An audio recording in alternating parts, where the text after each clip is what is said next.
To a tippling philosopher. Hello, this is me, Jonathan MS Pearce. Today I'm going to speak to you about, what am I going to speak to you about?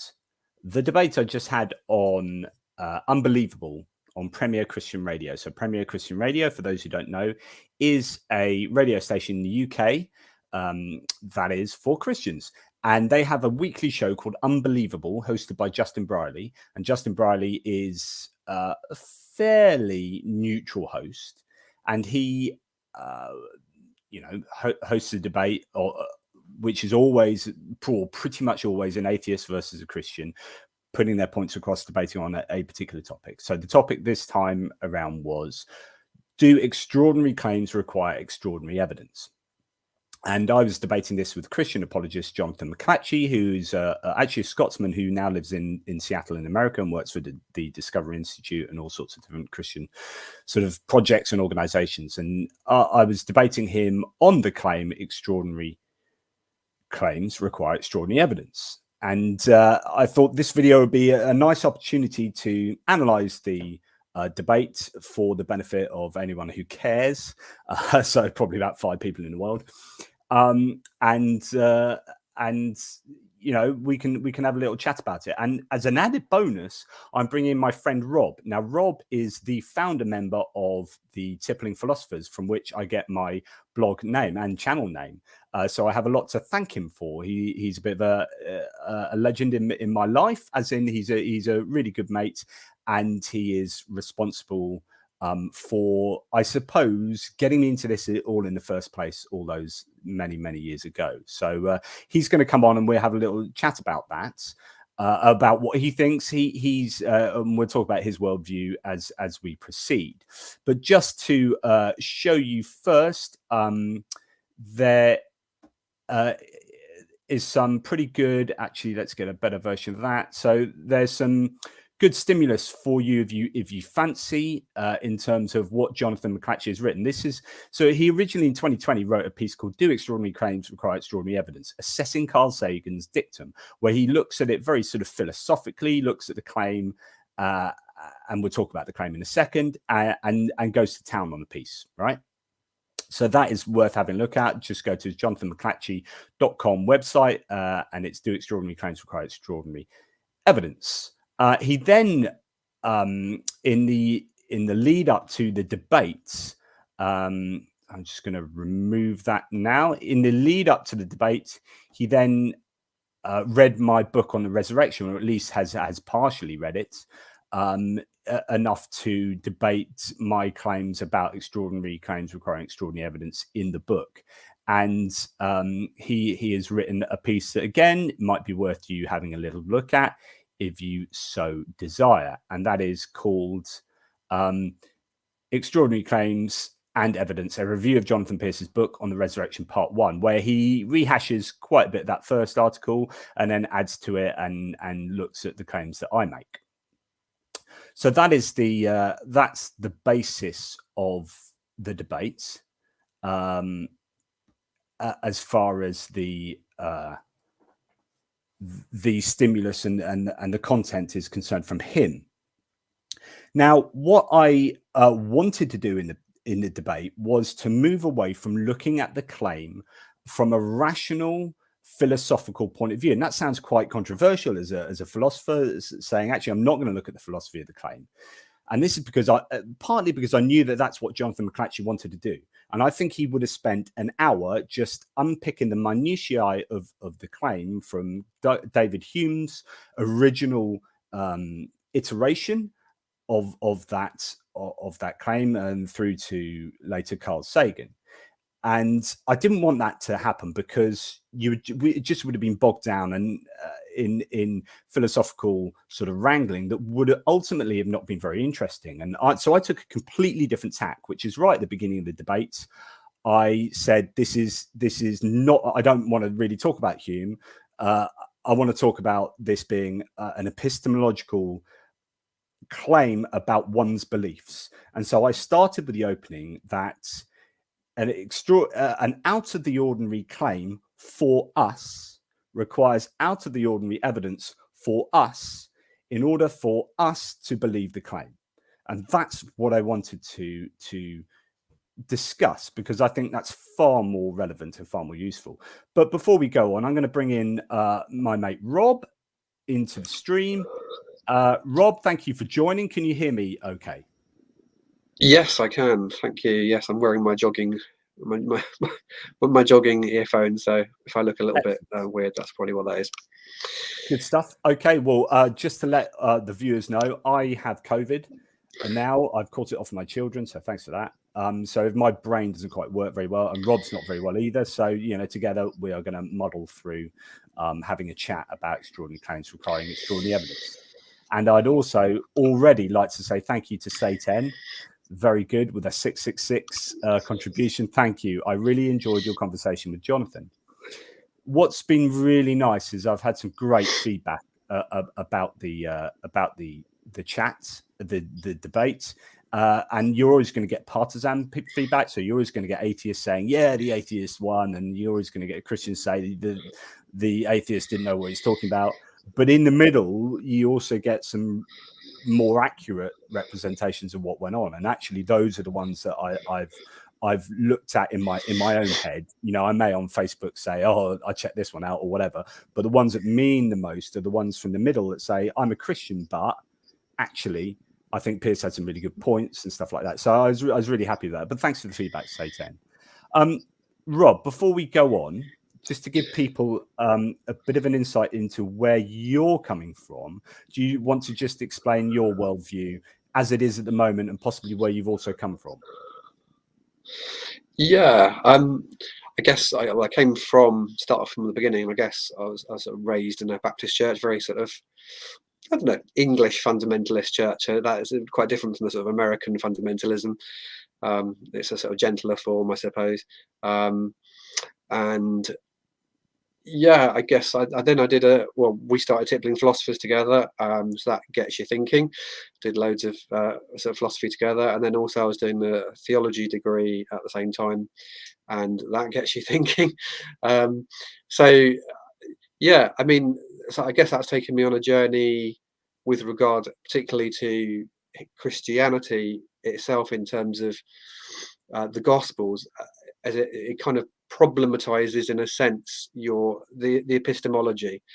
So I guess my position is kind of, it's always in flux. I don't really take a position as such, and there's probably I quite like what's his name, Dale Allison's position of saying, well, there's more than one of me in here. I'm not really one person. I've got different modes of looking at things, and that's quite a healthy way of doing it, I think. I know that you've moved out of. I saw you move from a more conservative Christianity through to a liberal Christianity, and then out of Christianity, and then sort of moved back into sort of embracing Christianity, but a universalist David Bentley Hart version of Christianity. Would that be accurate as to where you are now? Yeah, I think. Well, I don't think I've moved out as such. I probably parked it for a time. Okay. That's probably more for sort of personal reasons rather than philosophical ones. Yeah. But yeah, I mean, I suppose the point, I guess I was just coming from there a minute ago, was in terms of epistemologically, I kind of got a bit stuck on, well, how do we know what Jesus actually said? How in terms of, if you're doing like the historical Jesus stuff. So, and I got to a kind of sticking point there. I guess at the moment I'm in a place where I quite like Dale Allison's position. A couple of quite good talks he gave, which is to say, well, even if we don't necessarily have everything in the Gospels being an exact historical record, so you can say Jesus said exactly this, we possibly have reliable memories, and it's when you see the sort of echoes of things across the Gospels. So you might say, for example, he gives an example in the Sermon on the Mount where he talks about loving your enemies, but then in the Passion narratives or what have you, and you get again this portrait of a man who is not returning hatred for hatred. So there's a kind of something that runs through the stick of rock, if you like, that's consistent. So why you might not be able to say every single slice or cross section, you can say, well, definitely this. You're getting some sort of warp and woof of flavour of the historical character. But the question then becomes, is how do you know that that's historical, right? And this is what, yeah. So I think sorry, carry on. No, I was going to say, I think, like, I mean, he also talked about, for example, Francis of Assisi. You know, there's lots of legends that have attached themselves to Francis of Assisi. You know, talking to the birds, preaching to the birds, animals that may have talked back. I can't remember now; it's a long time since I looked into Francis of Assisi. But then there's an interesting point, I suppose, to say that, you know, those sort of legends are probably not going to attach to my life after I die. There's got to be something for it to hang on. But then the skeptical part of me might then reply, yeah, but then what about all the other figures and messianic figures through history, you know, that And Muhammad. Yeah, you know, so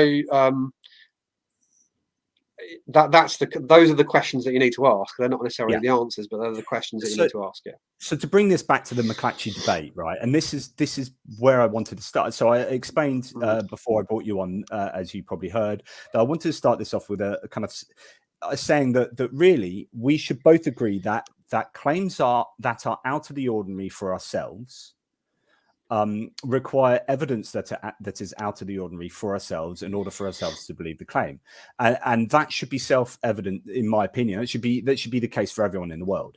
So what I then try to say is, well, really, therefore, this is really a debate about what is ordinary for ourselves. In other words, what is our background knowledge, and how do we arrive at our background knowledge, such that when I make a claim that the Gospels are only worth this much evidence, and McLatchie says they're worth that much evidence, that's because we are bringing something to the table where our background knowledge is meaning that I find this and he finds that. So we can argue about this, but really we should be arguing about how we arrive at our background knowledge. And that's where I was going with the debate. And it never quite got there, even though both of us recognize that was indeed the case. Do you have anything to say to that at all? I mean, do you agree do you agree with the maxim, and do you agree that it's all about the background knowledge? Broadly, yeah. I mean, I guess I'd say two things. I suppose one would be, and I think actually you were both almost, I think you agreed in principle on that, because you both sort of said, actually, you know, it's not the same standard of evidence I'm going to need for me to believe that you've got a table in front of you there, as to say that, you know, that yesterday you flew to the moon. I think maybe the phrase extraordinary claims to require extraordinary evidence, I think maybe the wording sometimes misleading, because it's almost suggesting a different quality of evidence, a different type of evidence. I think that's where it's perhaps equivocates. And I think we've had that conversation years ago. I remember me disagreeing with you. I think it's probably because I heard it in that way. It sounds like, well, we need a different type of evidence. I think it's more the case that we need more evidence. Evidence that's out of the ordinary, given that an ordinary amount of evidence will support an ordinary claim. So it's all about, what do you mean by, I mean, that's why I'm trying to move it from extraordinary, because I think that you get a lot of equivocation, which is kind of what you're saying over that word.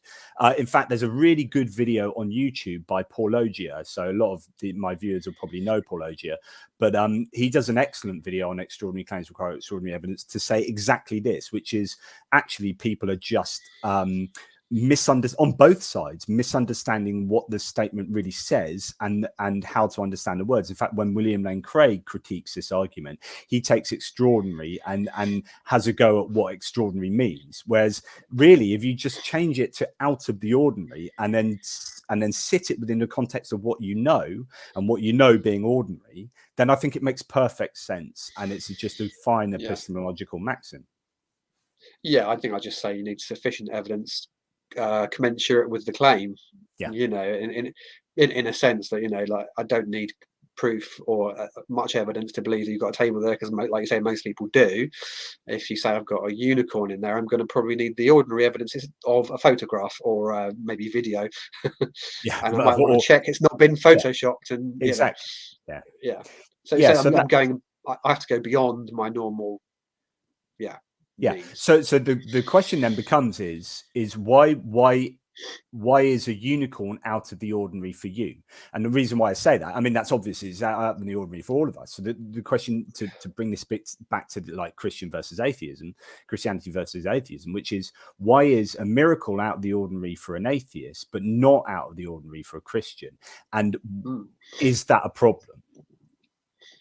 So Yeah, this yeah, this is why I often talk about this, and I've done a video on this called Biblical Hermeneutic Circularity, which is, I think, and I mentioned this right at the end of the debate, but I think it's super important, which is when someone like Jonathan McLatchie goes to evaluate a miracle claim, he already thinks that miracles are possible and actually plausible, given his worldview of Christianity, right? But so the question is, well, why is his worldview of Christianity? Why does he think Christianity is probable, plausible, actually most probable? And that's going to be because he's putting into that analysis the belief that miracles are quite possible and plausible. But then how does he believe that miracles are quite possible and plausible? Because he's actually already believed the Christian miracles of the resurrection. So my argument is that actually it's a circle that goes round and round. They're using miracles to justify the resurrection, and resurrection to justify miracles, and miracles to justify the resurrection. So and yeah. McLatchie, I mean, it would depend, I suppose, on someone's journey into that faith. You know, exactly. someone That's that's already a go. Christian, but then someone that maybe started as an atheist, I know your C.S. Lewis or someone like that then came to believe in miracles, but not having done so to start with, that hermeneutic circle, if you like, wouldn't follow, would it? It might be. But yeah. I said this in a blog piece a couple of years ago, and William Lane Craig picked up on it and did a podcast on my article. And McLatchie has also picked up on this point, and his answer and Craig's answer was pretty much the same, which is it's not just a circle, because you've got natural theology to get you out of that circle to say, I've got a good basis to think miracles are possible, actually probable, because I've analyzed natural theology to say that to argue for a basis for the probability of miracles. Now, the reason why I think that is invalid or unsound to use for both Craig and McLatchie is because there is no way in the world that either of those two on God's earth, that either of those two read the entirety of natural theology, that read Craig and Moreland's Cambridge Companion to Natural Theology, then took that all in and then assessed miracles and then began to believe in Christianity. So natural theology is a post hoc rationalization. So you are absolutely right, Rob, when you say it depends how you get into it. They didn't get into Christianity, nor indeed I don't think C.S. Lewis would have got into it by evaluating all of natural theology and then going in. You go into Christianity because of psychological reasons, baggage, your parents, your schooling, your community, whatever it is. And then I would argue, you know, also with this understanding that you've got this baggage of the resurrection being in your cultural milieu, and therefore it seems kind of plausible. And then you jump in hook, line, and sinker, and then you spend the rest of your life reading natural theology to post hoc rationalize that jumping into Christianity. I don't know if you agree. Yeah, and that's there's two things I'll just chuck out just so we don't forget them more than anything. One would be I was thinking like in terms of like comparing, say, for example, McLatchie's approach, say, to Dale Allison we mentioned earlier, who I think is more skeptical when he approaches, say, for example, particular gospel material. Yeah. So that would be then he jumps in anyway. He's weird because he goes, "Oh, I'm really skeptical." And he goes, "But I believe it." Yeah. but then that comes back to the next point actually, which is where we were going anyway, which is background assumptions. So for me, I think most of this boils down to background worldview. So I mean, if you start, all of it does. If you start from the basis of a universe that is simply bits and kind of split up bits and parts that then somehow all form together into some sort of unity, then it's like, well, how do you get miracles, you know, or how do you get anything supernatural? I think it actually gives us with a problem, for example, like, you know, the problem of consciousness to start with. But if you start from the other end and you start with a fundamental unity or source of all things, I'm not even going to call it God, but if you start with fundamental source out of which everything arises, you know, if you don't assume that's just a physical thing, then well, maybe you want to, but then I think you get into problems of contingency, and that's a whole other metaphysical debate we don't need to get into. Just desperate to get onto an idealism debate. Yeah. No, but I mean, say that those. But no, actually, that's a good point, though. But actually, your background ontology of what reality ultimately is totally changes the background stage of the debate. So for me, it's like I think these debates about, is there the natural and the supernatural and the rest of it actually start about 20 feet above the ground of where the debate really is. Absolutely right, mate. You're absolutely right. So I always say this, don't I? But it comes back to, oh God, I can't even find my book anymore. And I always bring my book out, and I'm sorry, guys, who've seen this, but I always bring my new book out, which is, it's all about starting from the bottom, which is ontology and moving up. Now, yeah. And so I think people do that, which is start with the truth of the Bible and then argue backwards. And we're talking about arguing from the beginning upwards, but you have a slightly interesting idea that we don't live in a material universe anyway, that we might be living in an idealistic universe, but let's not get onto that in this debate. But you're absolutely right, which is you need to strip it back as far as you can go. Just a couple of comments here, and thanks to Paul Jenkins. Great to see you, local good local man. Presumably the reason why apologists argue that extraordinary evidence isn't necessary is that they don't have any. Now, I totally actually agree with this, and I think, and I had quotes. I had so much preparation for this debate, and I used about 5% of it. But this is something that John Loftus said in his book, A Case Against Miracles. He said, this is a John Loftus quote, the real problem apologists have with Hume's arguments is that there aren't any good reasons to believe miracles took place. For if they did, believers wouldn't be objecting to Hume. All Christians have to do is ask what they would be saying if there was sufficient objective evidence to believe in miracles. That this evidence doesn't exist is why believers must object to Hume. Otherwise, they would agree with Hume's reasonable requirements, then go on to present sufficient objective evidence showing the miracles of their religion occurred. In other words, like, it's needs must. It's like we have pretty rubbish levels of evidence. So therefore, rather than you've got two options, right? You either expand the level of evidence you've got. So the Gospels and Paul, I would say, are rubbish evidence. And I use this glass in my debate to exemplify this. Now, either you expand the value of that evidence and or you reduce the need to provide extraordinary evidence for extraordinary claims. And so theists do two things: is they expand the level of evidence and they deny that this maxim is needed anyway. So they don't need to provide really good evidence because it's unsound. So I completely agree with that, Paul. Thank you. I don't know if you agree, Rob. I can stay fairly neutral on it. I think McLatchie, I suppose, will probably come back and say something like, actually a number of cases he cited in the debate, he gave sufficient evidence, which was the thing we talked about earlier on. Yeah. But the problem is sufficient is context dependent. So I've talked about this in I debated Catholic apologist Dave Armstrong on my blog some time ago about doubting Thomas, about why does God give Thomas, why is Jesus allowed Thomas to touch? Thomas gets to see all these miracles, gets to be part of the resurrection narrative, sees Jesus in front of him, still doesn't believe, right? And this is in the Bible. But Jesus says, it's all right, touch my holy hands. And he touches the hands and then believes, right? And then you're like, how's he allowed that extra evidence? And I'm just got to read a 2,000-year-old book, and so on and so forth. So I think that's an argument about unfairness. But also, what we got when I was debating this with Armstrong is we talked about sufficient, and he had this idea that sufficiency is an objective benchmark. No, it's not. That's like saying, I've 2 liters of petrol is sufficient petrol to get you from where I live to Portsmouth, for example, right? And you're like, no, it's not necessarily.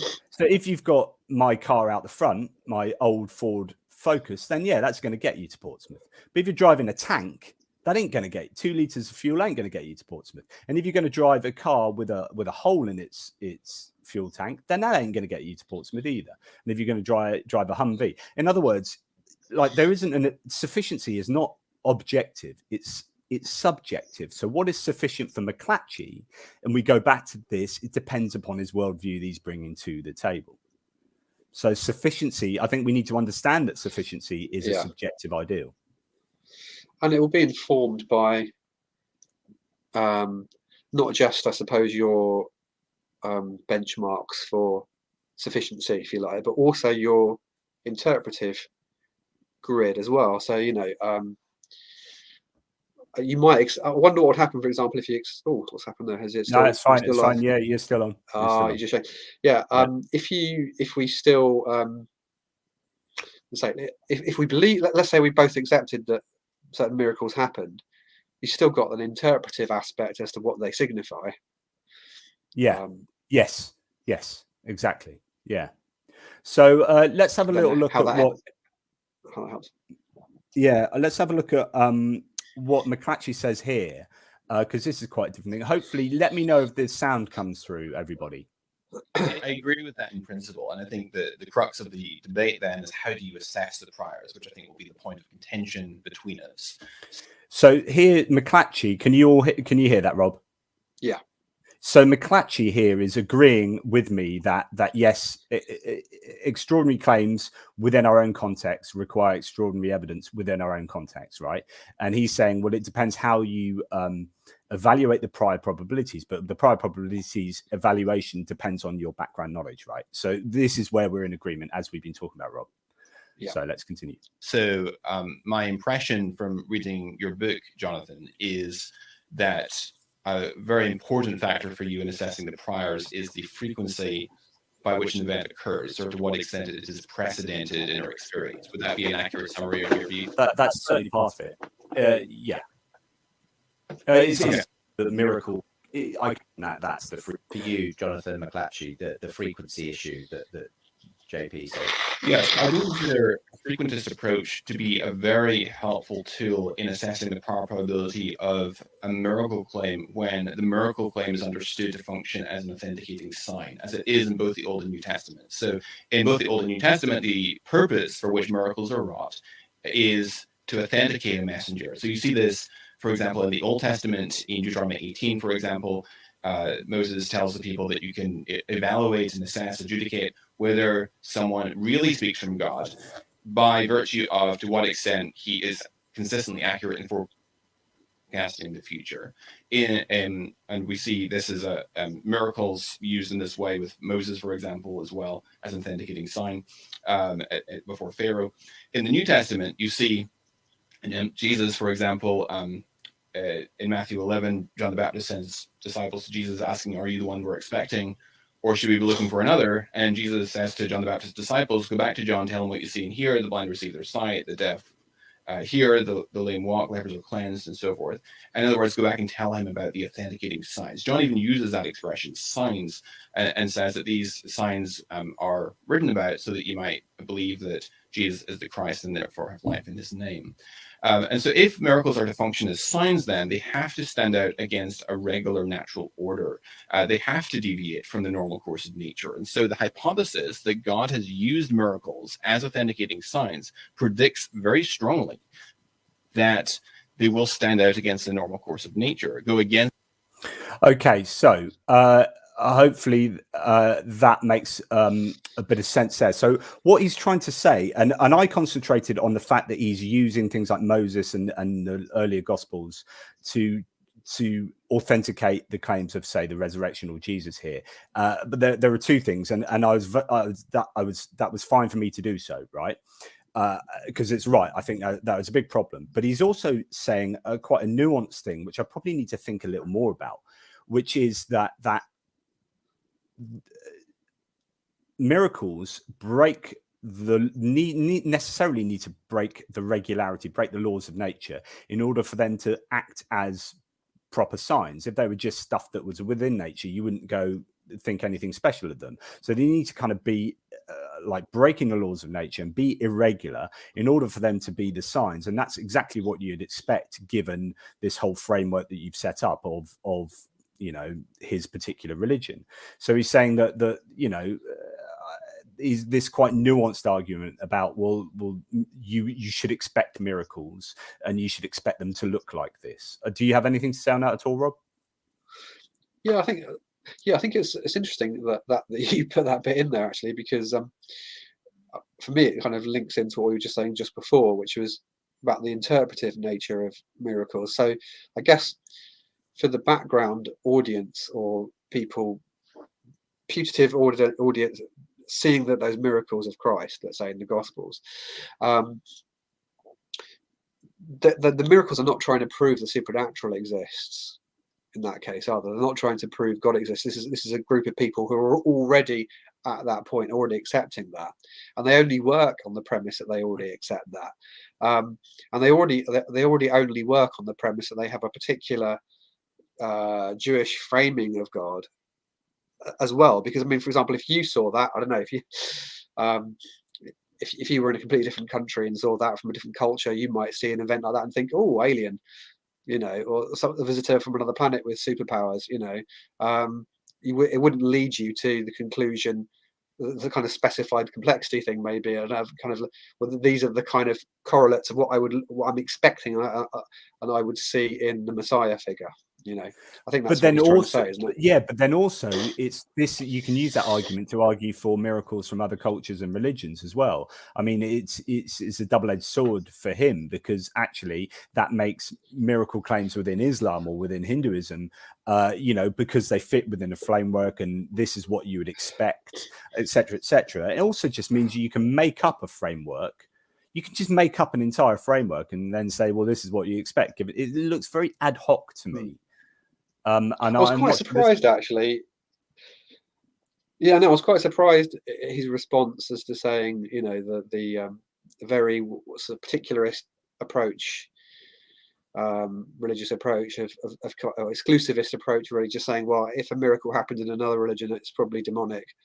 I was like, well, you know, I understand why he might come at that, but he's already judging everything rather than looking at rather than working at a belief system coming from, because I've seen something miraculous there. I mean, if you saw something miraculous, if you were coming at this completely neutrally and you saw something miraculous happen in Islam, you would then think, oh, maybe this is a sign kind of showing the truth of some aspect of Islam, wouldn't you? You'd be open to that either way if the miracles function in that way.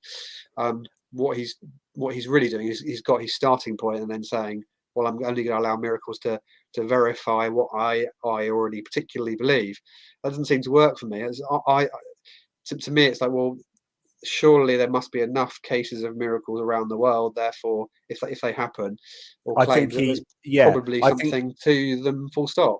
I think he was dodging the bullet there, because on Modern Miracles, he said, I just haven't read any decent enough like evidence for miracles in other religions to be able to make comment. So he's basically saying no one's written a book like Craig Keener's miracle book in another religion, so I can't really analyze the data. It's like, okay, but there are miracle claims through every religion, in fact pretty much through every society in the world, and you still do have to answer like the argument that you are cherry picking yours, and yours fits into your framework but theirs fits into their framework, and you know, you wouldn't accept that as a very good argument for them believing, or for you to believe their religious claims. So why should I accept that from you? And so I think there was still definitely, you know, cherry picking going on, and not really a fair analysis of that. And also, I mean, this is a point actually I think both of you may have missed up on. I think at one point I remember you saying something about whether miracles happen when there was prayer or wasn't prayer, and I was thinking I want to come on to talk about this. But surely God wouldn't, if God's doing a miracle, he's not necessarily dependent. He's free to act when someone's not prayed as well. You know, there could be a miracle. But also just McLatchie, sorry to interrupt, but McLatchie talked about miracles being a sign. So therefore, if he's doing that without clearly communicating that he's the causal component there, then actually it's failing to be a sign, because if it's just happening, you know, it's not telling you anything.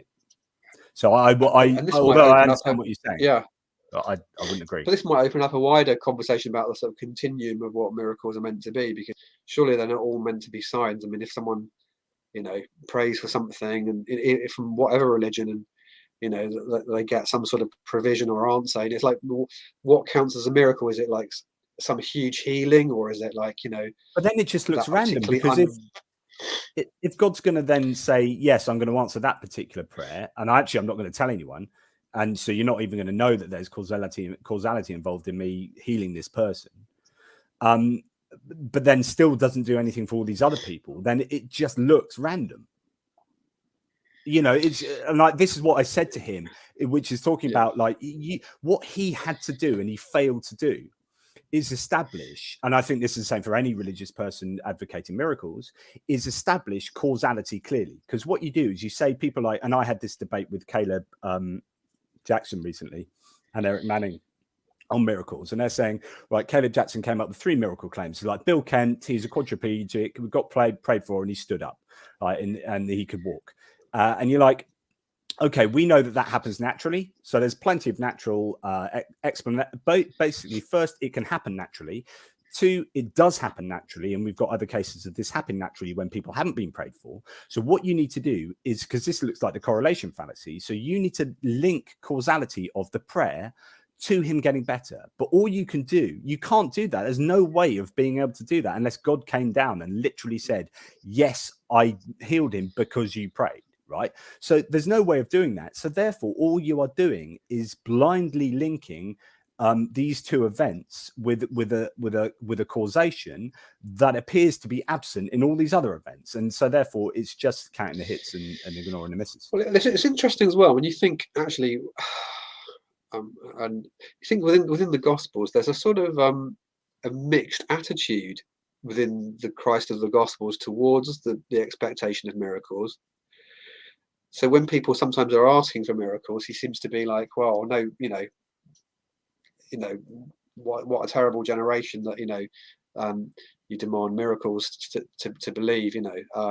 Do you know what I mean? I don't know if some of your listeners might remember some of the passages. I can't remember them off the top of my head now, but there's this kind of critique of, well, I won't believe unless I see some sort of miracle. But then also, as McLatchie's there trying to suggest, well, miracles are being provided on that premise that actually they find that they're the basis of where you should kind of come at faith, you know. Do you get what I'm saying? It's kind of like, well, no. Which is it? You know, basing your faith on miracles a virtue, or is it a vice?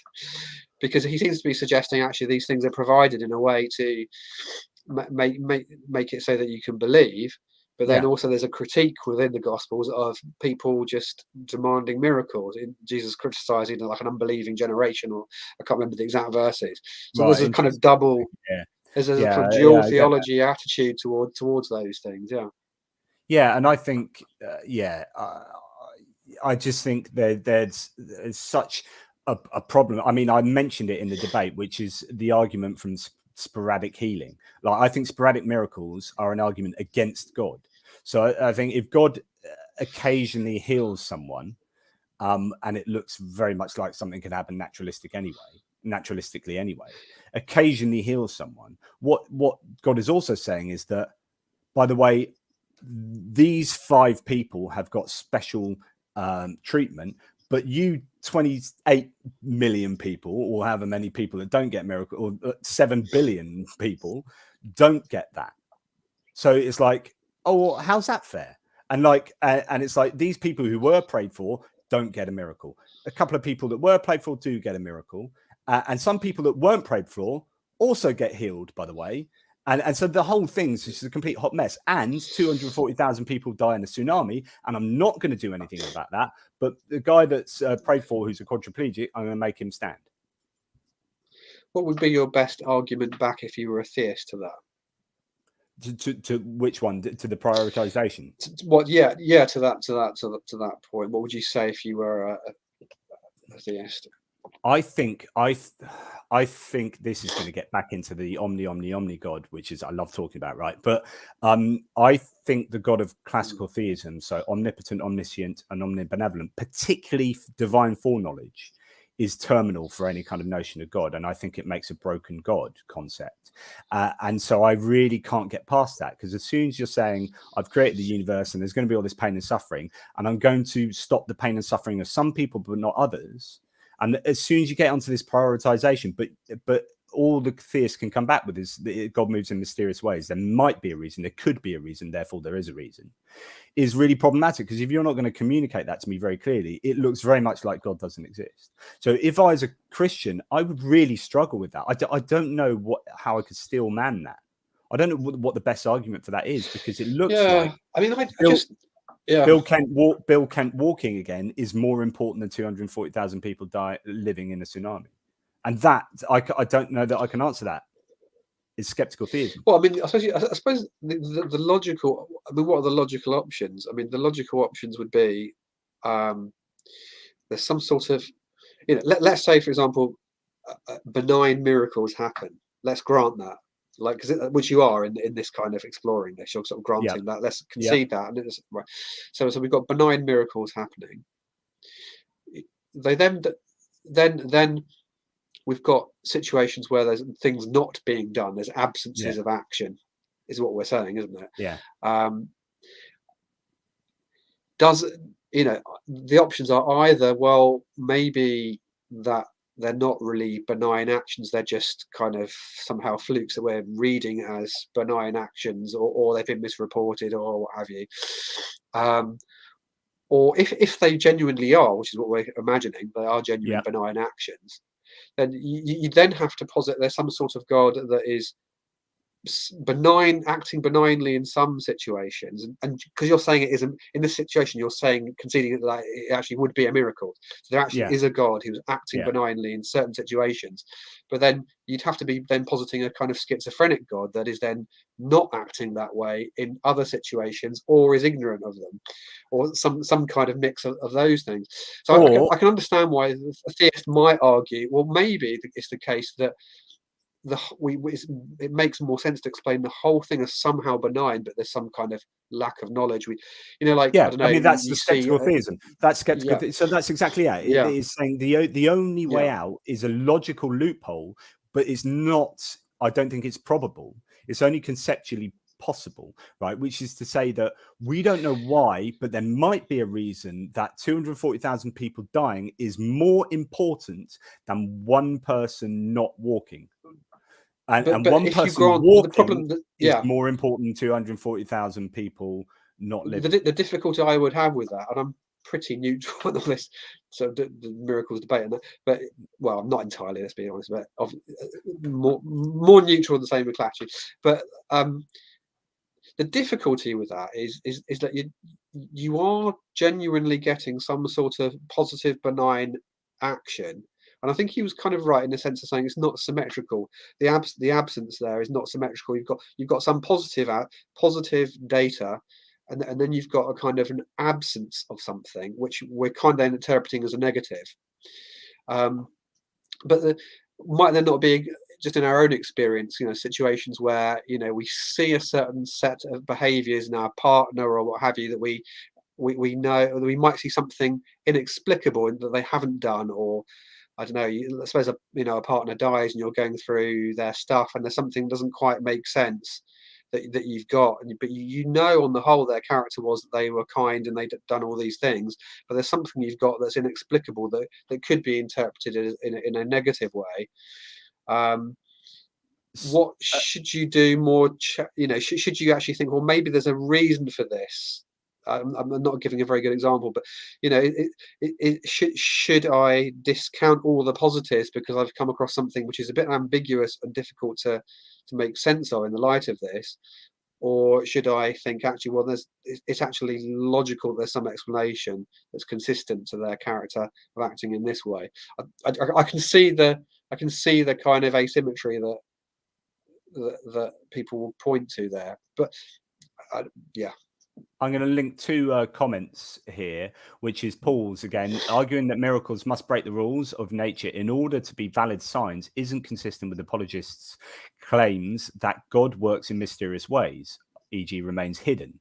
So this idea that, I think the God works in mysterious ways is a kind of fallback when you're pushed against a wall. But then Satan then says this: I've never had to perform a miracle in order to convince someone that I exist.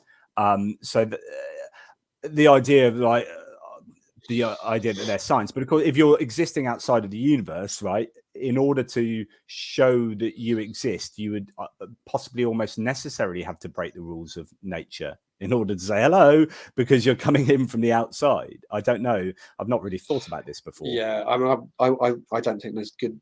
I think arguing God exists in that way is arguing for God as a kind of object, which I don't think is a sort of classical theistic picture. It's something kind of actually being present in a way like my clock is or my computer is. I don't think God's existence is quite like that. To follow on, yeah. Paul Schlachter says an omnipotent God could perform a miracle that looks completely natural, and these are types of miracles which are I forget what the term is, which is basically natural miracles type thing, where say like a tidal wave is a tsunami is natural, but it could be like prompted or caused, or like I don't know, some kind of first domino flicking going, a natural thing caused by God in order to make a sign. But yeah, and that's a good point that Paul makes there. Because I mean, this is where I would come back to this, what I would call this artificial line between natural and supernatural. That if I mean, looking at it from a theist point of view, it makes more sense if you're a theist, from my point of view, to say, well, that God, and it's such a loaded term, the word God. So I try and almost use the word source now, but if you put capital S, source, origin of all that is, the reason why there is something rather than nothing. If that exists, which it would do as a necessary thing, then anything that flows out from that, the nature that flows out from that necessary thing. There can't be kind of two separate realities. We talked about this in the previous video, which is to say that if God exists necessarily, and we are a contingent creation, but God has necessary characteristics, which means that he created necessarily, then we are equally necessary. We're just we're like an offshoot of God that is equally necessary. So I argue that there is no such thing as contingent creation, if you understand God in those terms. Yeah, I think it's an equivocation on contingency, which I see more as dependency rather than a relation to something that's necessary. I think you can have two necessary things that are related. But anyway, but I want to just mention your asymmetry for a second. So I'm going to just go back to the point in the debate where he mentions that. So here we go. Hopefully I've got this right. Times through history that people have had illnesses and got better, like no matter how bad that illness is, that they've got better, but without being prayed for. Because what you're doing is you're counting the hits and ignoring the misses. So to me, this is, until you can show that data, I don't think you're justified in believing it's a miracle, because you're committing the correlation fallacy or the God of the gaps. I don't understand how she got better, but I'm assuming it must be God. Yeah. So two things. So first of all, in regards to the cherry picking allegation, that I only focus on those cases where there is documentable answer to prayer and ignore the misses. I would say that there's an epistemic asymmetry such that the cases of documentable miracles is strong evidence that tends to confirm special divine action, whereas non-miraculous occurrences is only weak evidence against special divine action when someone isn't spontaneously healed, because there are explanations that can account for that within the context and framework of a Judeo-Christian. I want to just come back straight away that, because he's actually he's saying that when prayer isn't answered, it's not, and there's naturalistic explanation for why prayer isn't answered, or like, it's just someone getting better. But that's equally the case for when prayer is answered, unless you're going to have growing back an amputated limb. So I think he's wrong in his claims there, precisely because you can account for all of his miracle claims with naturalistic hypotheses that are far more probable than these supernatural hypotheses that he presents. There you go. I don't know if you have anything to say to that. I mean, I think the trick, you don't want to link, if you're holding to miracles and divine action, I don't think you want to tie them too closely to prayer, as if God would be somehow constrained to only act on our, human puppet strings, if you like. Yeah, that's a really good point. I wish I mentioned that, because I've used this argument plenty of times before, which is that prayer is not going to change God's mind, because God can't be infallible to his own predictions. So if God has divine foreknowledge of the future, God knows exactly what he's going to do and cannot deviate from that path, because that will make his own foreknowledge infallible. So praying isn't going to initiate anything that wouldn't otherwise already have happened anyway. No, I don't. That wasn't the point I was trying to make. Yeah, but it was just but more that. Yeah, it's a point I made. Yeah, it's a point you're making. Yeah, we haven't. Yeah, so I'd just say, that even if you were particularly a sort of biblical theist, I'm sure wouldn't have to look too hard to find examples where there are miracles happening without any prayer at all.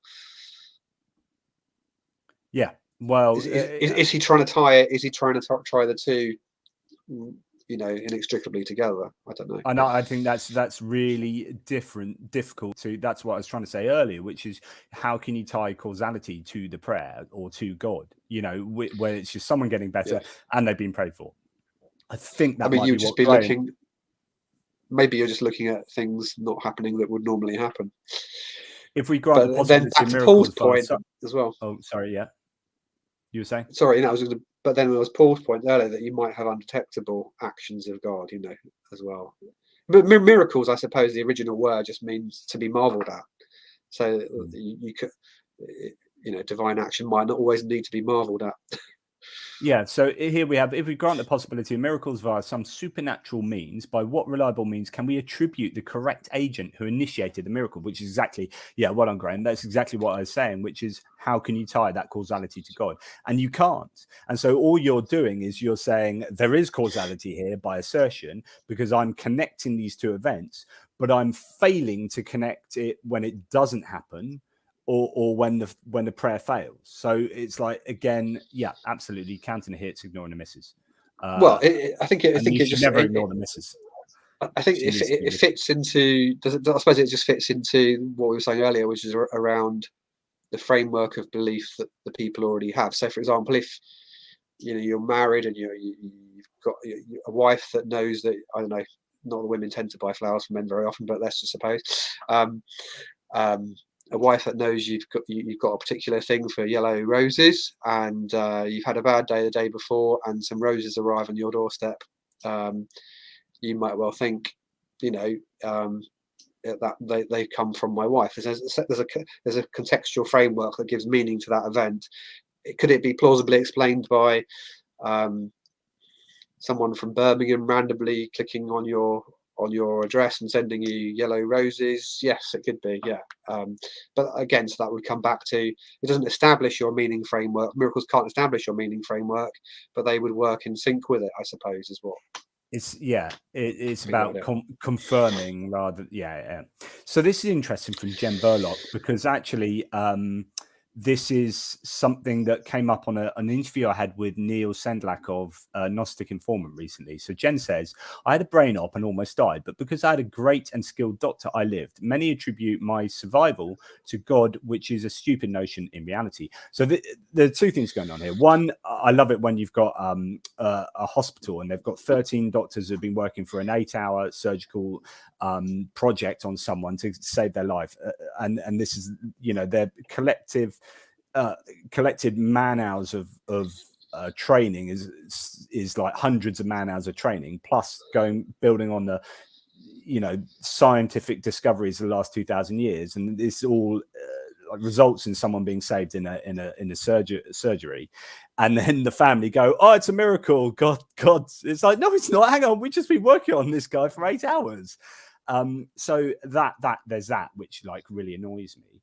But the slightly more interesting point is this. And Neil's twin brother has just been in a coma, and it was all touch and go. And he basically has come out. He's been prayed for because Neil used to be an evangelical, and his twin was prayed for, etc., etc., etc.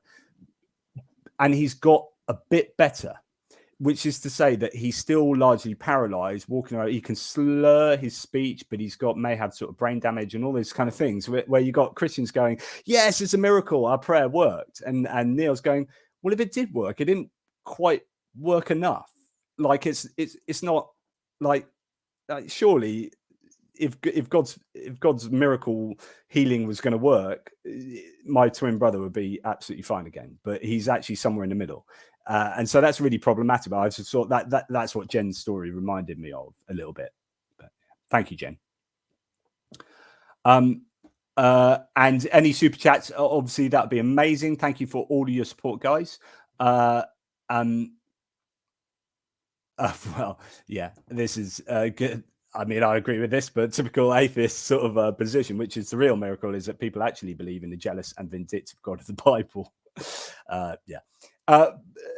But actually, that was one of the problems I had with Jonathan McLatchie, is that he kept referring. So when we were talking specifically about the resurrection claims, and I went to the specifics of Matthew 28 and the zombie saints, the renting of the temple veil, the earthquake, and the darkness for 3 hours, none of which is evidence either outside of Matthew for 2 of those claims, but for all 4 outside of the Gospels.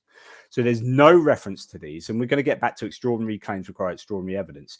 Is this extraordinary evidence? The fact that you've got some Gospels mentioning these things that you would, and he did have a go at the argument from silence, but I think unsoundly. The argument from silence is a totally appropriate argument when used properly, which is to say, Rob, if there was an earthquake outside your house of 7.5 on a Richter scale, and I phoned you, bear in mind I only live down the road from you, but if I phoned you and said there's been an earthquake where we live, Rob, 7.5 on the Richter scale, and you looked outside the window, there's no evidence of this. You walked around town, there's no evidence of any damaged buildings. You asked everyone, there's nothing on the news, right? That silence should act as disconfirming evidence for my claim, because my claim is the sort of claim that you would absolutely expect evidence to be supportive of, right? But when that evidence is not there, it disconfirms a claim. Now, to take that back to the resurrection claims and the Matthew 28 claims, you would absolutely expect some Jewish sources, or every Jewish source, to mention zombie saints parading around Jerusalem that many people saw, darkness for 3 hours, an earthquake, and the renting of the most sacred artifact in Jewish religious existence, the temple veil in the Holy of the Holies. So the fact that no one reports any of that is evidence, in my opinion, that it didn't happen. What's your view on that? Oh, I can't hear you, Rob. Sorry. You're muted. Have I muted you? There we go. There you go. Yeah. Yeah. So, yeah, this is a point in which I sort of, although I don't believe that there were saints wandering around Jerusalem in Matthew 27, I think it. Yeah, I think so. I don't think that happened. I do think he has a point there that you probably. I suspect that you may not have got that recorded in Jewish history, either through them being lost documents after the sacking of Jerusalem, but also you've also got, well, think about it. I mean, if you I just totally agree. I just can't let that go. There's no but let me give the reasons. Let me give the reasons why I think that's possible before you jump in. Okay, sorry. You've knee jerked there. Yeah, So if I was an Orthodox Jew, stuff around the death of Jesus, let's say, where the temple's torn in two, let's suppose that happened, I'm not going to want to record that. Because it's significantly saying something's happened to the Holy of Holies in connection with Jesus at the time. I'm not saying these things happened. I'm just saying, but they weren't necessarily connected to Jesus. I mean, I don't know that you would just they would have given it some other causality. And maybe, yeah. But he also made the point. Zombie saints. Yeah, but he made the point, didn't he, that about what was it? Stuff to do with Pompeii not being in records that you might expect it to be in as well. And I thought, actually, yeah, I can see how you get weird, odd. And this is the point I was going to make earlier on, that this is the trouble with trying to prove things or disprove things through the particularities of history, is that there's all sorts of vagaries that happen in history, and getting into the ins and outs of history at a distance of 2,000 years to prove or disprove things. And this is where I think apologists go wrong, and possibly even counter apologists, is that I don't know what you can reliably prove or disprove about a lot of things on those lines. Things that Jonathan McLatchie was talking about are not breaking the laws of nature. So they would be things that, yes, they are fairly extraordinary, maybe, that historically speaking, but historians were few and far between, and so people just recounting history for the sake of history wasn't necessarily a done thing. Okay, it's a modern thing, and we shouldn't project back on history, but they certainly weren't breaking the laws of nature. Now, if you saw miracles, if anyone saw miracles, there'd be inscriptions, there'd be, stuff all about it, trying to make sense of what the heck was going on. And there's just none of that. Okay, you could say the earthquake wasn't a miracle. You could say the darkness might have been. No, that has to be a miracle, because you won't get 3 hours of darkness like that. So at least 3 of those are miracles, Yeah. and the idea that you wouldn't hear about them, to me, so okay, it's possible. What you're saying is possible, right? That you could have had some things written about them, and they could have been lost. But you might have a situation. Yeah, you might have a situation where Matthew, for example. Yeah, but you might have a situation where, for example, I don't know. Let's grant that part of the miracle happened, like the temple curtain tearing in two. Matthew's then maybe exaggerated with the sun coming over the top, the eclipse of the sun, and so on. I can see how bits of it would just not get into the records. I can see how bits of it didn't get into the record because it never happened. But again, I would say it's difficult to do history at that kind of distance. What he's trying to prove, if he's trying to use the Gospels as proof at this distance, I would say it is problematic. I think it's difficult to do historical proofs, but also the other way to some degree. I'll bring in what Graham's just said in a second as a kind of counter to that. Thank you so much to Chindi. I will have to go in a second. Yeah, no worries. So thank you to Chindi. He's a really, really great supporter of the channel. I love this debate, and you, Jonathan, performed. The argument from silence was used very improperly by Jonathan M. The Gospels are theological documents, not historical documents. And that's something I did try to say, which is I talked about the Yom Kippur and how the resurrection accounts are just a rewriting of Yom Kippur. And once we understand that they're writing theology and they're not writing history. And when you're writing theology, you can write what the hell you like. This isn't kind of writing historical accounts that you believe are historical accounts, and they can be, and you're sourcing them, and you're using historiographical techniques. These are evangelists evangelizing, and they are writing theology. And I think that's a whole different genre and needs to be treated differently. But thank you, Chindi. That's really, really kind. What I want to go on to next is Graham's quote here: missing historical accounts when so much written material from that era is missing is not the same as historical accounts we do have missing events from the era and the genre they write on. So what he's saying here, if I understand him correctly, is Jonathan McLatchie is saying we've got missing historical accounts of the eruption of Vesuvius, right? But that's not the same as Josephus having a whole written account of this era and missing the claims of resurrected zombie saints, darkness, earthquake, and the temple veil being rent, right? So it's like he's got the entire history of this period, and it's just missing all these things that seem to happen in the Gospels. And other historians are writing at the same time, and they don't include these, as opposed to missing entire historical documents because they're genuinely lost, or someone just hasn't written about that area and that time. Right? We have people writing about this area and about this time, and they neglect to include what should definitely be included, which is God resurrecting. But yeah, I don't know what you think about that, Rob. Oh, right. I was just thinking about it. I don't know really. It's just what was Josephus's goal in writing, etc., etc. It's complex, isn't it? you have to get this is why I think it's difficult to get back. And I think Graham's got a good point, but again, it's complex looking at any history because it's at 2,000 years. We can't interview Josephus and say, what were you trying to record? Why might you, might not you've recorded that? And, what does it prove?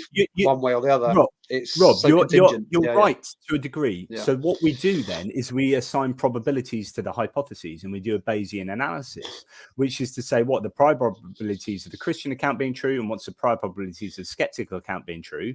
Okay, the skeptical account probabilities are far higher than the prior probabilities are far higher than the Christian one. And then what would we expect the evidence to be to support them either way? And is it good enough? And basically, the skeptical account, in my opinion, comes out as a far more probable account of the events than the Christian account of the events. And that's how I'd leave it, which is, yeah, there may be X and Y reasons why that might be the case. But when we assign probabilities, I just think it leaves a Christian hypothesis as, wanting. Yeah, I mean, I guess I'd come back to the thing I started with at the beginning and just say, yeah, I think there's lots of stuff in the Gospels that you should look at quite critically, and things in there that are probably legendary. Whether the whole of Jesus' life was legendary in terms of miracle working, I'd find that a bit of a harder push. As far as I remember, when I last looked into this, it seems to be quite a common view that amongst scholars that think Jesus was historical is that he was some kind of miracle worker. You might be more up to speed on that kind of stuff than me. Well, I would say he was an itinerant preacher who he was a failed apocalyptic prophet. And that clearly failed, and each subsequent gospel had to kind of explain away the fact that the apocalypse hadn't happened until we get to a whole new invented theology that comes later. But so even Paul was trying. This is going on right from the beginning, which is like, oh, how come we're not dead yet, like type thing, or how come the general resurrection hasn't happened. So I think he was a failed apocalyptic prophet that then got transformed into a Messiah, and then got transformed into a God. But interestingly, and this is what Jonathan McLatchie said, is that he said you've got messianic predictions from the Old Testament that higher the probabilities of the Christian miracle claims being true. And I said no, because actually the messianic prophecies are completely wrong about Jesus, because Messiah is supposed to bring peace to Israel and Jerusalem and so on and so forth. And as soon as Jesus was crucified, A, he was crucified, and B, Jerusalem was then razed to the ground, and Jews couldn't even live there for a large amount of time. And then C, Israel has been an area of conflict for 2,000 years since. It's like the most failed messianic prophecy. So I think McLatchie was wrong on so many counts. I know you got to go, but yeah, I will leave it at that point there. But thank you for. No, thanks, Rob. No, I really appreciate it. I've got to go and do the dinner. Yeah. Well, thanks, man. I'm going to continue alone, but really appreciate that. Take it easy. Yeah. All right. Do you log me out, or I just disappear? I'll disappear you. It's as easy as that. And then he's gone. Cheers, Rob. No, I really appreciate that. So it's going to be me for a short while. But so that was a real problem for me, which is trying to base the probability of the resurrection claims. You're trying to say, right, the resurrection is more probably true, and this is what McLatchie does both in his articles and in the debate. He tried to do this, more probably true because the virgin birth claim is true, and because Isaiah 53:10 makes this prophetic claim, and because the Old Testament miracles are true, and all these things. And I was like, hang on, you can't say that the probability of the resurrection is increased by relying on the probability of something before it, which has even less probability. The virgin birth claims are absolutely out the window. I've written a book on that, so please look into that. And that these are all based on you need to take the whole thing, which is the whole of the New Testament, and actually the Bible as a whole, the Hebrew Bible and Christian and the New Testament as well, and say this is all just a framework that is you just can't you can't sustain belief in it because it has no historical, archaeological, and even arguably theological basis to it that works. And so, you know, for McLatchie, it was a circular argument. It's saying, well, the resurrection is more likely true because of the virgin birth and that. And it's like, yeah, but then how do you assert these are true? How do you get these are true? Well, miracles are more likely to be true. And we get back to that hermeneutical circle. And I just think it was just a real problematic approach that he had. But thank you anyway for all your comments, guys. We have, you know, good old classic comments like God speaks to no one, only someone's interpretation of what God said, their own mind. I mean, this is the truth. This is a really good point, because when you talk about someone like William Lane Craig, who always defers back to the inner witness of the Holy Spirit, saying, well, this is, you know, if all the evidence fails, at least I've got that. But of course, you know, what's going on in your own head? How can, you know, people in all other religions are having exactly the same kind of experiences, but for them, it's proving a different God. So, you know, these are all your own subjective interpretations of stuff that's going on. And until we see like a cross on the moon or people's limbs getting regrown, and being able to clearly link that to this particular God, then you're going to have problems, you know, proving miracles, I think. Yeah, and going back to that Isaiah 53:10 claim that Jonathan McLatchie made, if you look at the whole of Isaiah 53, none of it applies to Jesus. And even that 53:10 is really problematic to apply to Jesus. And so Graham says, and for so-called fulfilled prophecies, he ignores the argument that this actually increases the probability that said accounts are not historical. Of course, you know, you've got several problems here, which is that it's cherry picking the verses because the rest of the Isaiah 53 is clearly not prophetic of Jesus. It's such a problematic approach. And then, of course, you know, if it's not prophetic of Jesus, then actually I would argue that Isaiah 53 as a whole is a good argument against the historical accuracy of the Jesus claims. So, yeah, a real problem. And again, exactly this. Why would this God of the Bible appear only once to a small group of people in the Middle East? Yeah, so there you have again something I've talked about before is what happens with these people who exist before or away from the revelation that has now become the Bible. So talk about Amazonian tribes people existing in 5000 BC. How do you explain that with an all-loving God? So what people like William Lane Craig do, and I'm sorry, I am repeating myself from other videos, but he says, well, these are souls that would always have rejected God. And so God decides to front load those souls into people living at times and places where they couldn't access the revelation because they would always reject God anyway. You're like, hang on. So these souls don't get a choice in creating themselves. They have no say in their own creation. So they're completely contingent upon God's creation, right? And God is saying, yeah, I'm going to create these things. And I know 100% that then they're going to reject me anyway. But I'm still going to create them. Rather than not create them, I am going to create them, and I'm going to front load them into places and times when they can't access my revelation, and then they're going to fail to access my enduring love in heaven for eternity. So it just seems inherently like morally problematic, that. So yeah, huge problems going on there. I'm not sure what this is with regard to, but is this a grounding problem? The grounding problem is really interesting. If anyone wants to look at things like how you ground any claim, it's called the Munchausen Trilemma. You either ground it in the claim in something before that or something before that, and you have what's called an infinite regress, which is not great. Or you ground it in a circle, which is not great. Or you ground it in an axiom, which is probably the best, but you get this problem of having a self-evident truth, which you can't ground that in anything. It's just like an assertion. And you hope that the self-evident truthness of it is good enough to say, yeah, we're going to start with this. Those are the only three ways of grounding any claim. And so you have, this is called the Munchausen Trilemma, and it presents a little bit of a problem. And the best you can get out of it is eventually getting back to some kind of axiom.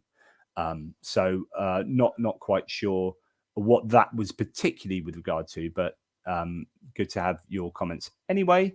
Thank you. And indeed, God was created by mankind and not the other way round. So there are quite a few other moments in the debate that are worth sharing. I know I haven't got too much time. Just going to share a few more. I've missed out a couple because I was speaking with Rob so much. I'm going to go on to this one. Correlate in the Gospels with Old Testament features and background in ways that are surprising on the chance of coincidence. And there's a number of examples for that. I'll just give 2 or 3. One is one that is fairly indisputable, in fact, is that Christianity became established as a worldwide global religion, and that's something which is predicted in Isaiah 49, Isaiah 42, and elsewhere in the Old Testament, that forecast that the Messiah will bring a recognition of the God of Israel to representatives of all nations. So the real problem with that, sorry, I didn't have that on the video feed for you, but hopefully you heard that. Now, the problem with that, did you all hear that? Can you put on there whether you heard that coming through? Which was Jonathan McLatchie talking about the messianic claims of Isaiah. In this case, it wasn't 53, but it's Isaiah 49. But he talks about how these claims support the whole resurrection narrative and the miracle claims therein. And of course, what you have to do there is you have to establish that all messianic prophecies from the Old Testament, from the Hebrew Bible, are indeed prophesying Jesus. And once you've done that, then you can start saying, well, yeah, and so therefore Jesus is, the claims of Jesus are more probable because they are prophesied here. But you've got a huge mountain to climb to try and establish that those prophecies do indeed prophesy Jesus, that he is the Messiah, especially since, as I mentioned earlier, all the claims about the peace for Jerusalem, for Israel, don't appear to come true. So they don't seem to be very good prophecies. And then you're cherry picking those bits and all these other, when you look at all the so-called prophecies of Jesus, whether it be, some of the Psalms, which aren't really prophecies anyway, they're lamentations. And when you look at Isaiah, and when you look at Zechariah, and when you look at all these different sort of elements that are picked out of the Hebrew Bible, you are cherry picking them always. And so therefore you are just not justified in saying that, and look at these therefore higher the probability that the resurrections of Jesus happen, because that connecting those Old Testament verses to Jesus is absolutely disputable. I would dispute that you should be able to do that at all. Thank you. Insert clever comment here. Paul Schlachter, thank you so much. The clever comment is that Paul Schlachter is awesome. It's not clever, actually. It's just true. Certainly in this context. Thank you so much, Paul. I really do appreciate the super chats there. And thank you for your support. It's really, really generous. And I do mean that. If Jesus is for real, why wouldn't it make more sense for him to appear to all of us that are living now? And this comes back to, I think this is a really good question, because it comes back to, what's the point of doing miracles at all? And I would like to have spoken a little bit to Jonathan McLatchie about this, which is, okay, you say miracles are signs. What are they signs of? And what is the intention in seeing these signs? If the overall intention for humanity is that we all believe in Jesus, or all believe in God, that particular God, then having a couple of miracles happening in a few faith healing churches there, or a couple of villages in Nigeria, as according to Craig Keener's like Leo Boa miracles, is that doing a good job of getting us all to believe in God, in Yahweh, in the Godhead? in the Holy Trinity? I would argue it's not. You know, if Jesus is for real, wouldn't it make more sense for him to appear to all of us that are living now? If God really wants us to live in loving union with him, if he really wants that to happen, then he's going about a really odd way of trying to achieve that end. You know, he's going about this in a bizarre way where he appears to be randomly selecting a few people here and there to do miracles, where skeptics like myself get even more angry about God for cherry picking a few people. It's saying that, well, this is evidence that God doesn't exist because this is pretty heartless and seemingly random.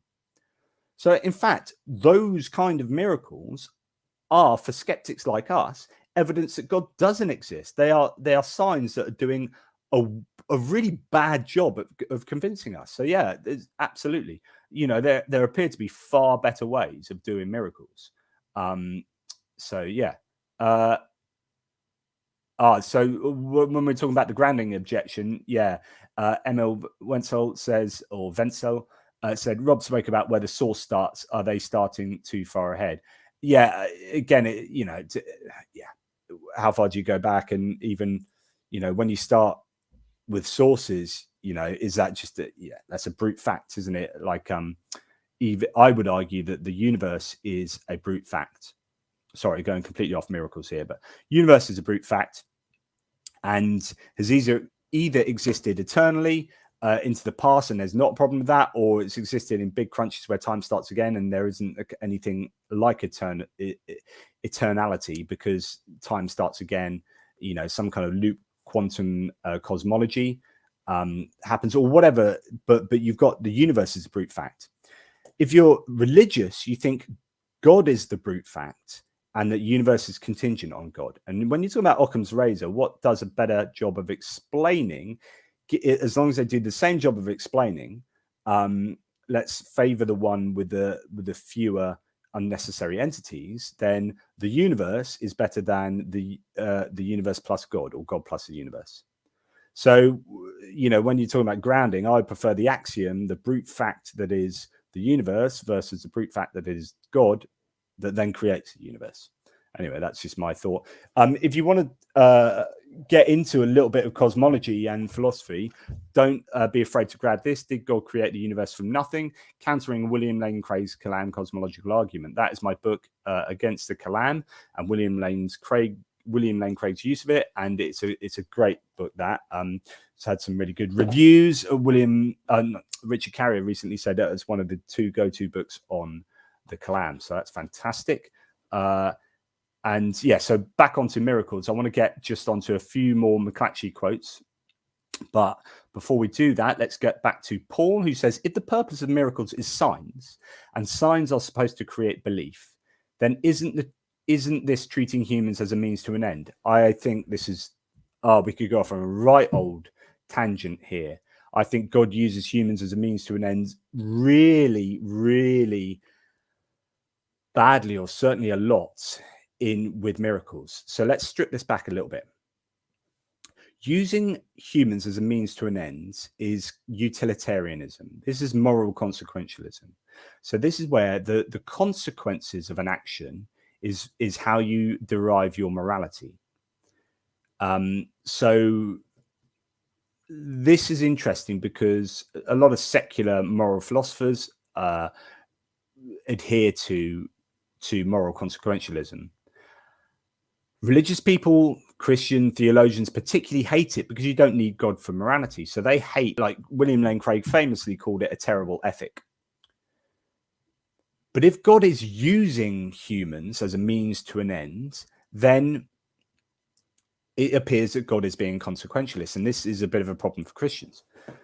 Now, if God is taking this chap, Bill Kent, who's a quadriplegic, and using him as a sign to other people, like making him better, he's also omisively using all the people he's not doing miracles to as well. So not only is he using Bill Kent as an instrument to deliver his sign, But he's also, by omitting to do the same thing to all these other quadriplegics who then continue in abject, suffering in not being able to walk, he's using them in a sense as well. And it's just God using people and scenarios in order to communicate something. You could say the same about, say, the tsunami killing 240,000 people, right? The theodicy says there must be some good that comes out of that, because you can't have gratuitous suffering. So 240,000 people died for a reason, and there must be a greater good that comes from that happening. But then God is using them instrumentally to bring about a greater good. So all those 240,000 people are being used as an instrument. So yeah, there is this problem with instrumental use of humans by God in any kind of miracle or intervention or lack of intervention from God. So it's not just about what God does, but it's about when God fails to act, when God should, in my opinion, act. So just getting back to a bit of JM. I'm going to go now just a couple more little snippets, which is we're going to talk about the 500, and I think this is quite interesting. So let's go to listen to him here. To another point that Jonathan Pierce raised earlier, which is this bit part of 2 Corinthians 15, I think it is, where as Paul is recounting, the events of the Jesus and the Last Supper and the resurrection, and he says that 500 witnesses, some of whom have died, but some of whom are still alive. Again, Oops. Yes, you've noticed, haven't you? Oh, the price of everything seems typical. to be going up and going up very, Thanks, very advert. quickly. Well, governments have printed. The fact that you referenced that as a piece of evidence was why Jonathan was responding to that, saying that's not a good piece of evidence. It's one assertion in one letter that no one would have been able to check, and so on. What's your response to that kind of? Sure, it was actually Jonathan Pierce that brought that up. I didn't actually mention that.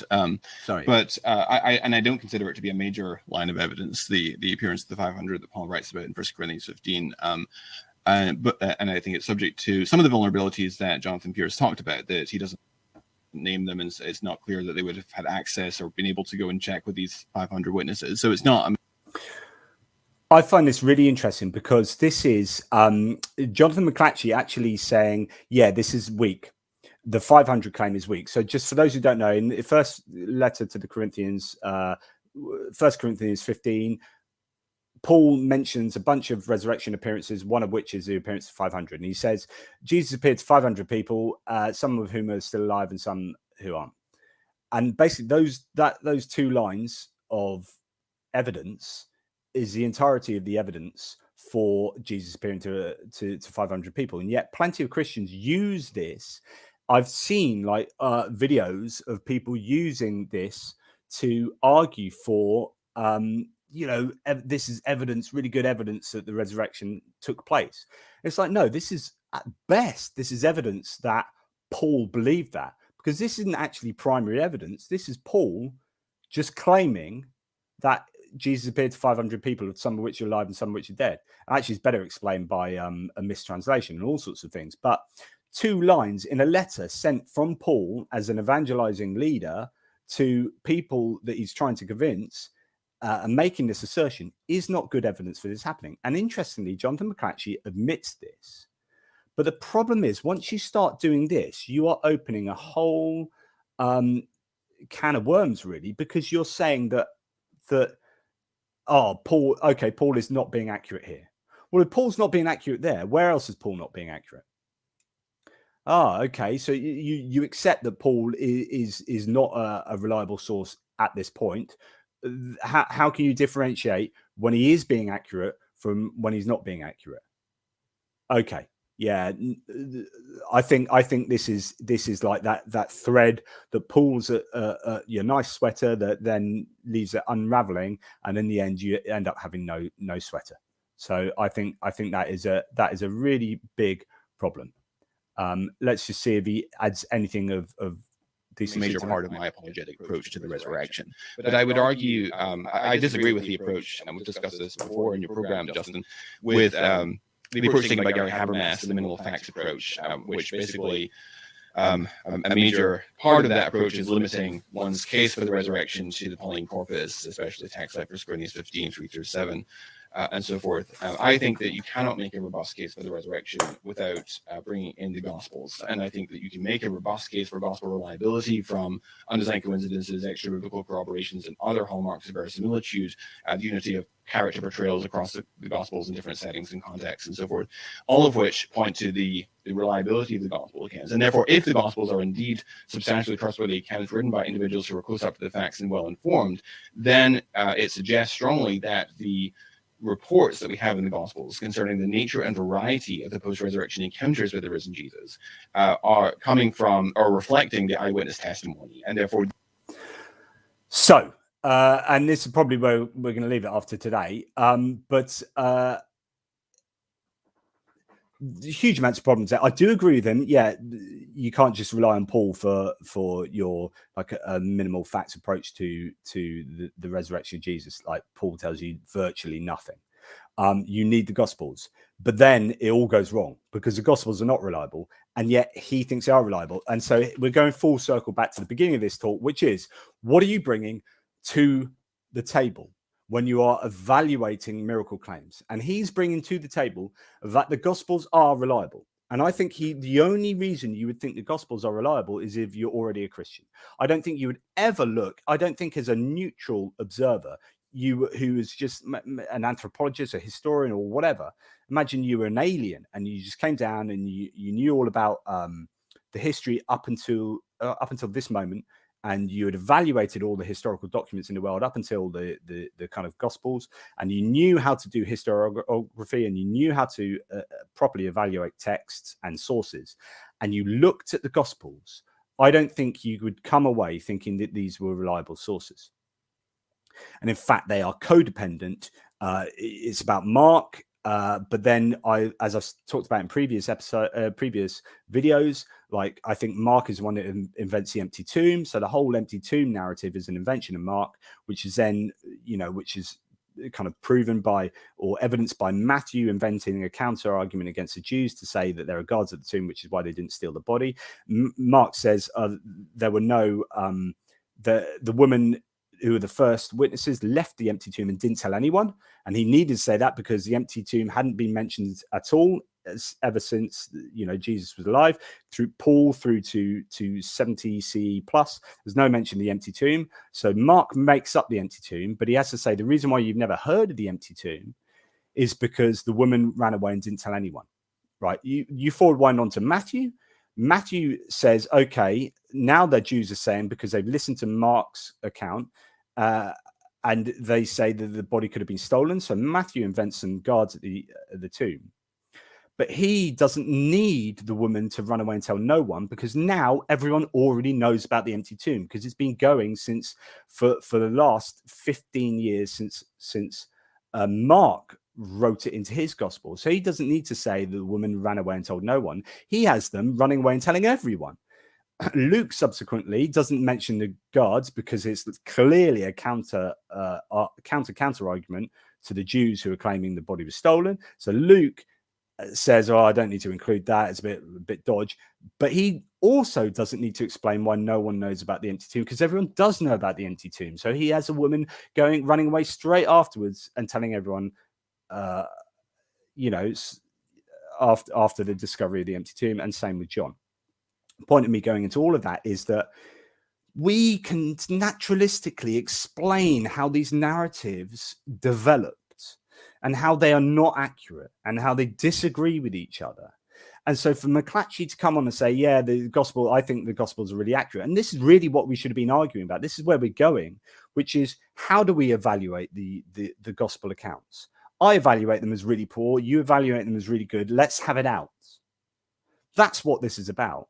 Because if you believe the resurrection miracle claims, then you necessarily have to, I think, see the Gospels as providing really good evidence to support that pretty, even if you believe miracles can happen, that's still a pretty out of the ordinary claim, like a dying God-man spirit then coming back to life and ascending into heaven, right? So you're going to need some pretty good evidence to support that. For me, I'm going to need even better evidence. But either way, this evidence is not good enough. It's not good enough, right? So how can you get away with saying it's good enough? And for me, that's not good enough. That's what we need to unpick. And we didn't quite get there. But realistically, this ends up being a debate, as it should be, about the quality of the evidence that the Gospels supposedly are or are not. And I think, interestingly, then you start having to go into the Hebrew Bible, because I think when you look at the Hebrew Bible, and this is why I'm writing a book on the Exodus at the moment, this is when you look at the Hebrew Bible, it's so historically problematic. That's why I squeezed in the claim about the elephantine papyri, which, you know, go and look back on the debate for that and go and look them up. They're fascinating, because that leads into the thesis that do you know what? There is no real historical basis for the Torah, for the Pentateuch, for the first 5 books of the Hebrew Bible, the Old Testament, and it all goes wrong from there. And then you get to the New Testament and you find out that the New Testament doesn't really have a foundation upon which to sit, and then the New Testament falls apart, and the claims and the Gospels just aren't good enough to support the claims therein anyway, and it's just all a mess. But because McLatchie is taking those claims of the resurrection and finding that they're more probable based on other claims within the New Testament, and then finding they're more probable based on claims within the Old Testament, he's just got this self-referential framework whereby he's proving his own claims, by claims within the claims that he's proving. And it's just like this big circle. Whereas I and other skeptics will step back and go, this whole thing that you're presenting, this whole thing is historically problematic. This whole thing doesn't work, right? So don't use parts of it to prove other parts and parts to prove other parts, right? I'm rejecting the whole thing as being reliable. And I think you should too. And really, you know, it should go down to an analysis of the source, which is an analysis of Paul, an analysis of the Gospels, and actually an analysis of the Hebrew Bible. It's all a problem. I wrote load of notes because, you know, he could have taken that debate. He was wanting to take that debate down the path of looking at David Hume and doing kind of an analysis of the Bayesian mathematics. I don't think you need to do that. So I was happy to direct the debate onto where I wanted it to be, because that's where it should be, which is, why do we have different mechanisms of evaluation, and why do we end up with different evaluations? Well, that's why we end up with different evaluations. So what's the basis of our differences? And until we understand that, we're just going to be arguing at the froth up here. We need to be going right back here to be analyzing our worldviews and what we're bringing to the table. And hopefully you agree with that, mate, or if you don't, you know, put it in the comments. And again, thank you for your support. Just a couple more minutes now. What do we have to say? A few final ones. Richard Williams, according to the Bible, Abraham was commanded to kill his son Isaac. It was nothing to do with the God of the Bible. I would agree. I'm not sure the relevance to our claims here, other than the whole Old Testament appears to be historically problematic, and that is not only historically problematic, but it's theologically pretty morally abhorrent.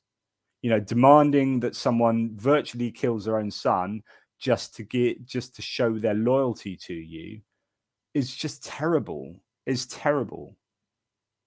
But because it's part of the Bible, it kind of, and people have grown up with this. I'll talk about this in my new Exodus book, which is to link research that's been done on fake news and Facebook with Old Testament writing. And it's quite interesting. So it turns out that it's called the mere exposure effect. The mere exposure effect is the more you're exposed to something, the more credible it appears. So we knew this back when Nigel Farage back in the UK was getting on TV all the time. He then became more and more credible and then became more and more popular. Donald Trump, the more he was on TV, even if he is being outrageous, the more credible he became. The more you read, and there's been loads of research into this, which is fascinating, the more you read fake news, obviously fake news, on Facebook and wherever else, the more credible it becomes.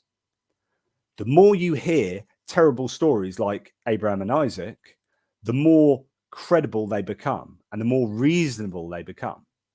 And the same with Noah's Ark and God killing the entirety of humanity bar 8 people and all of these animals.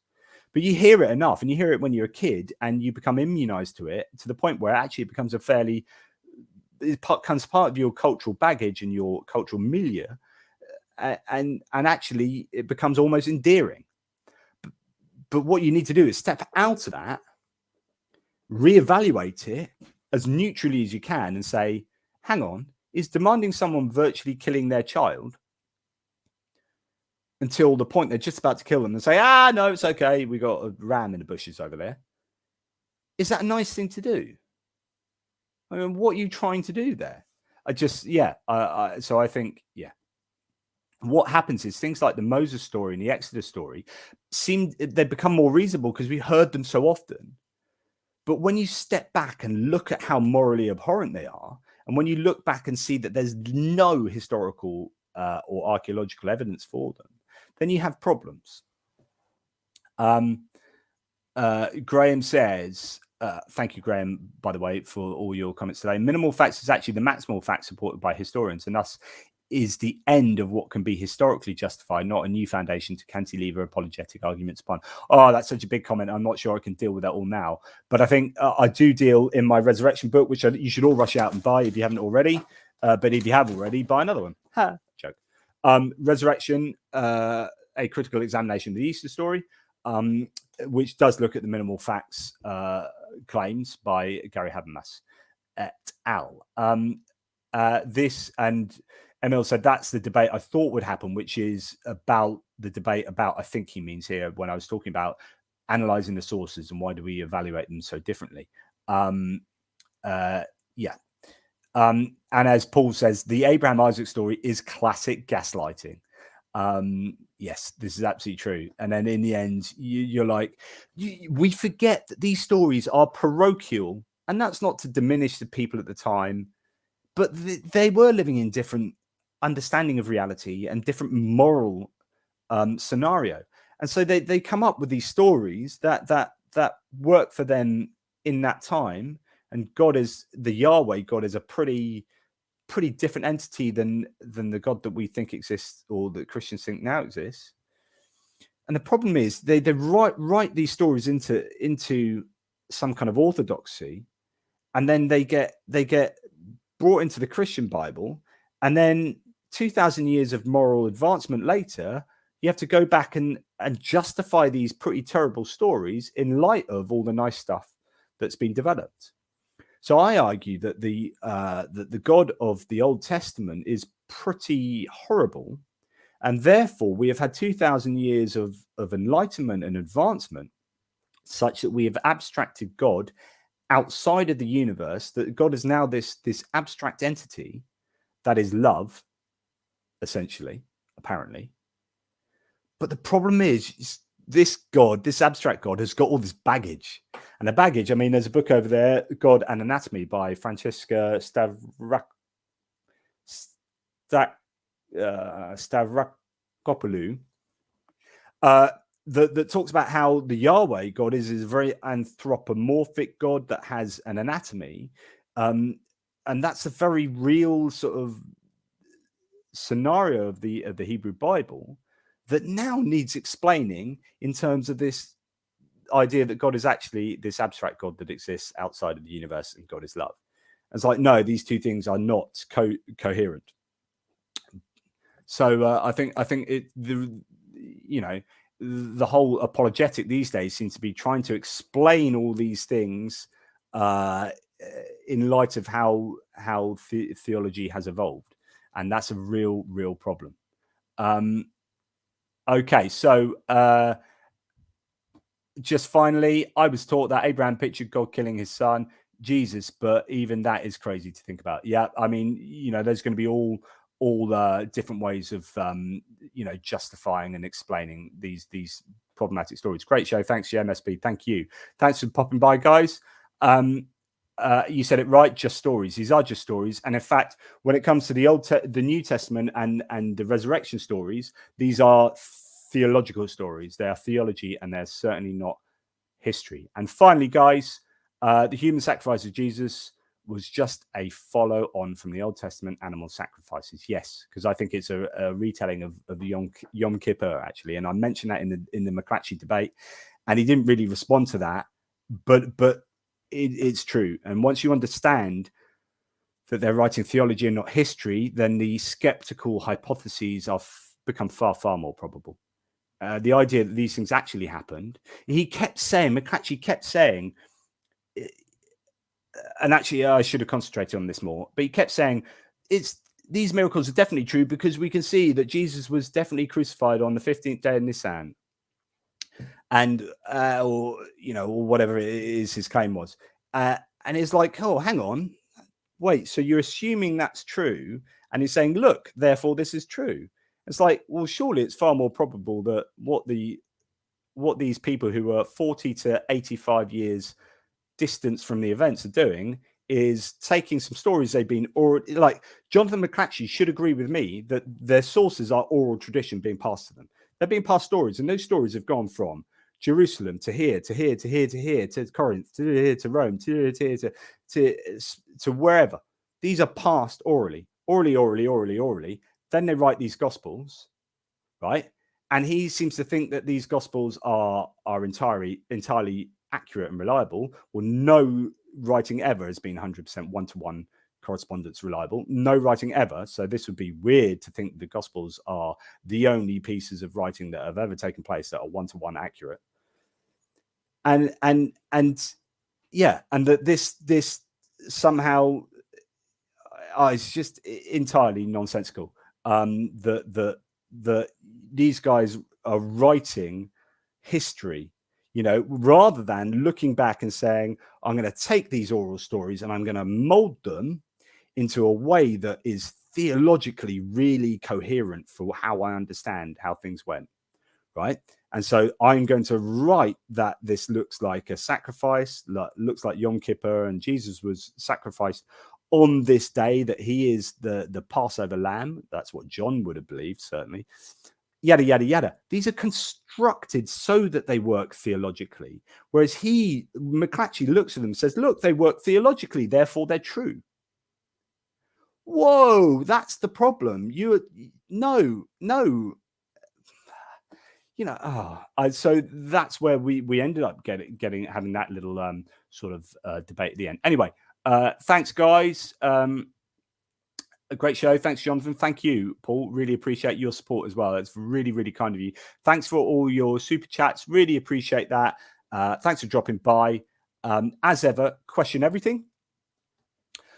Please grab both of these two, my Nativity and my Resurrection books. They are hopefully, a good exemplification of what I've been talking about today. And if you want to understand how to construct a worldview from bottom up, which is again what I've been talking about today, Why I Am Atheist and Not a Theist is also available. Please grab them and all my other books and all that, blah, whatever. No, thanks for all your support. Take care. As ever, question everything, particularly yourselves.